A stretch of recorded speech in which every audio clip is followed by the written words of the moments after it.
figure it out. His familiar zone was broken. He became familiar at the dad binge drinking every 6 to 7 weeks and going off. So why deal drugs? Because he needed to bring drama into his life. He needed to go back to homeostasis. Why does a woman go back to an abusive husband or boyfriend? She needs homeostasis. It is her drug line. So that's the same thing. Let's just say you're in a challenged relationship, but there's no abuse going on per se. You're just wanting to improve the relationship with a loved one at work. You want to improve your position in your job. What's going to happen is you're going to start down this line of learning. You're going to try to grow. But once you hit 5 to 10% outside of what you perceive you know, the homeostatic alarm system is going to go off.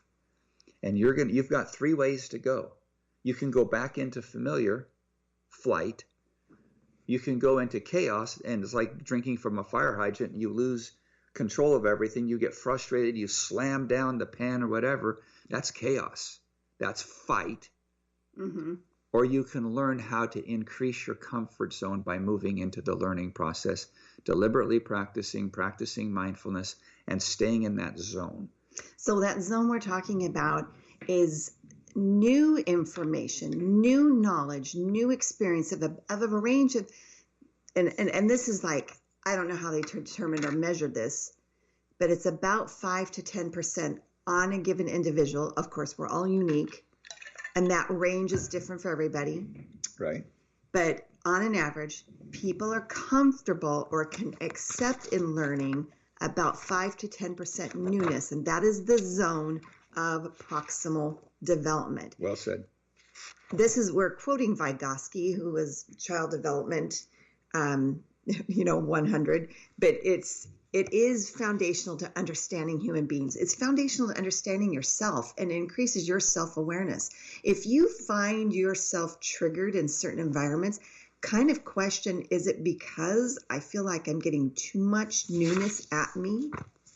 And what do I need to do to either harness that so I'm not feeling triggered into chaos, or I'm not running back to familiar and shutting down? So I, as a teacher, I see this when, especially dealing with children who struggle in classrooms and struggle with general education we'll use this for the example. You'll see most kids, the way that curriculum is lined up and how it builds upon another is that the classroom as a whole is getting about 10% new information each unit as it unfolds, right? Is that at a mean, or is that to the lowest, the weakest No, it's link? to the mean. It's Okay. to the mean. But you will notice, because in education, we kind of tier learners in different areas. Yeah. And if you're basically talking about struggling learners, they're that 2 to 3% that they will shut down as you're going along through, say, a math curriculum. Yeah. And that tells you as a teacher, that's the red flag that their zone of proximal development is they're struggling with being able to reach 5%. And so that's when you differentiate, because really every learner is different. So I'm going to education, I'm going to the classroom experience, but there's a great transference here to understanding yourself and understanding yourself in relationships. Maybe you have a loved one in your household that just shuts down every time there's a new experience. And maybe your zone is different than them. So your awareness of yourself in this, as well as your awareness of how others react. The concept of proximal simply refers to the skills when someone is close to mastering. We want to be able to get into a zone where we are coming to a mastery position, but there's challenges that meet us along the way. One of the challenges that we've talked about in the past is just, what stories are you telling yourself that's not true? For some reason, the last 2 to 3 weeks with my clients, there's been a lot of conversation about fear of success. So most people will argue, well, I'm just afraid I'll fail. I'm afraid I'll be judged. I'm not taking anything away from the fear of being judged aspect, because it's ubiquitous in society, but the fear of failure is not.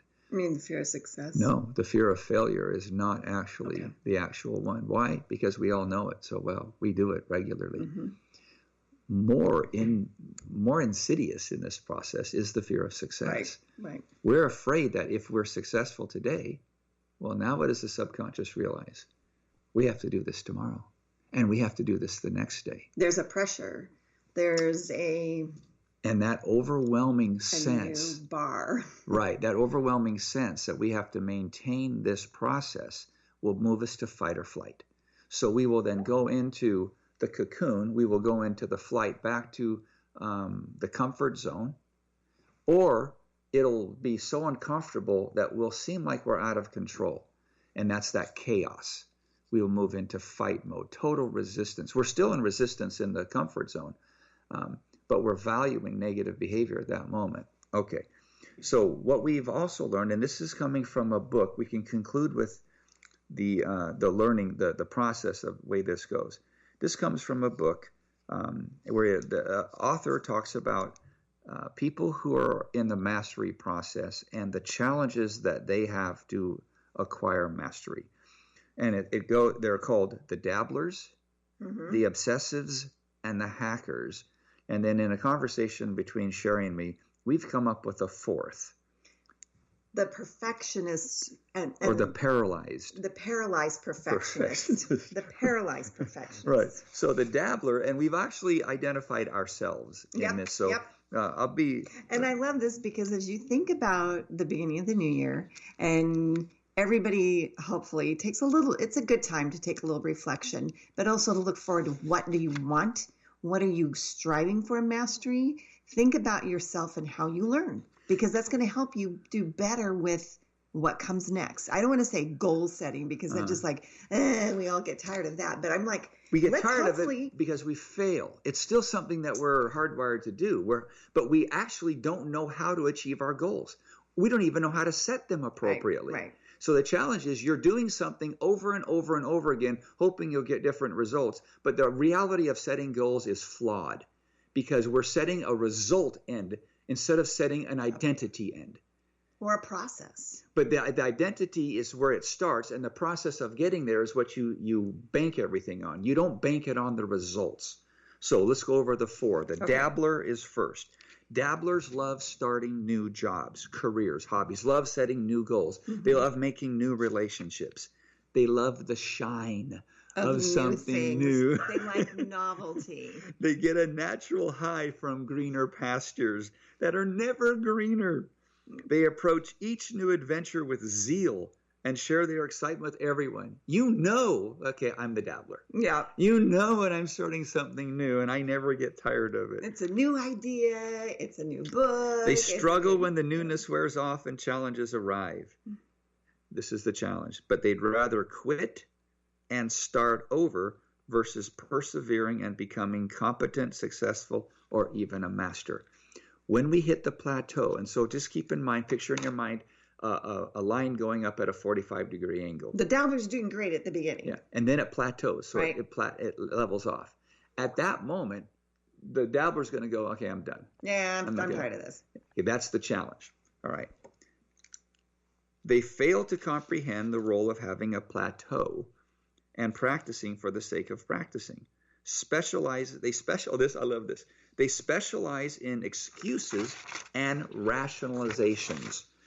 It's too competitive. It's not competitive enough. It's too hard. It's not hard enough. It's too dangerous. It's too time consuming. It's not dangerous enough. It doesn't take enough time. And they're surprised, shocked even, when their immediate speed of growth cannot be sustained. So we're out of time. We've got into the dabblers.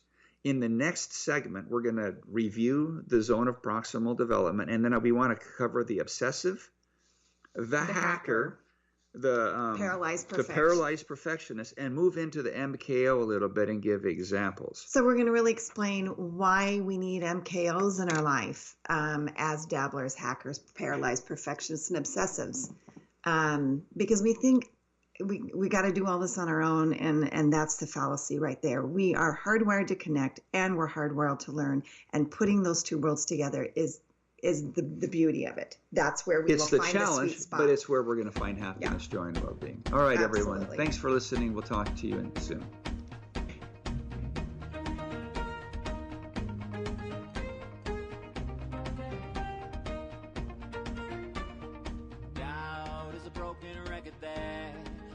inside my head. I try to turn it down, but I can't quite drown it out. I'm tortured every day. These never